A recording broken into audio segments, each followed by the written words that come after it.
Hello guys, আসসালামু আলাইকুম। কেমন আছেন সবাই? প্রতিদিনের মতো আজকে একটা নতুন রান্নার রেসিপি নিয়ে চলে আসলাম। এটা কই মাছ ভুনা। কই মাছ আমরা কেনা পছন্দ করি, তাও যদি দেশি কই হয়, উফ, মজা আর মজা। যাই হোক, এখানে আমি কই মাছগুলো বেশ ভালো মতো ভেজে নিয়েছি। আর এখানে আমি সকালের জন্য খিচুড়ি করেছিলাম, সেটাও একটু দেখাচ্ছি। আর এটা আমি পেঁয়াজ মরিচ দিয়ে একটু চিংড়ি মাছ কষিয়ে নিলাম, একটা সবজি রান্না করব বলে। পাশাপাশি আমি দেখেন তেলের উপরে পেঁয়াজ বাটা রসুন বাটা ভালো করে দিয়ে একটু ভেজে নিয়েছি। তারপর পুরো মশলাগুলো দিচ্ছি আর কি, ধনিয়া গুঁড়া, হলুদ গুঁড়া, মরিচ গুঁড়া, পরিমাণ মতো লবণ, জিরা গুঁড়া দিয়ে মশলাটাকে ভালো মতো কষিয়ে নিব।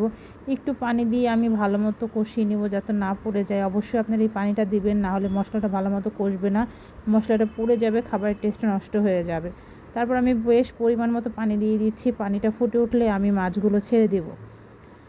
পাশাপাশি দেখেন আমি মাছগুলো অলরেডি ছেড়ে দিয়েছি। আর এটা আমি একদমই মাখা মাখা করব, কারণ এই খাবারটা খুব মজা লাগে। কই মাছ তো সবারই পছন্দ, আর দেশি কই হলে তো কথাই নাই। এখানে হতে থাকছে। আর দেখেন ফাইনালি আমার খাবার লুক।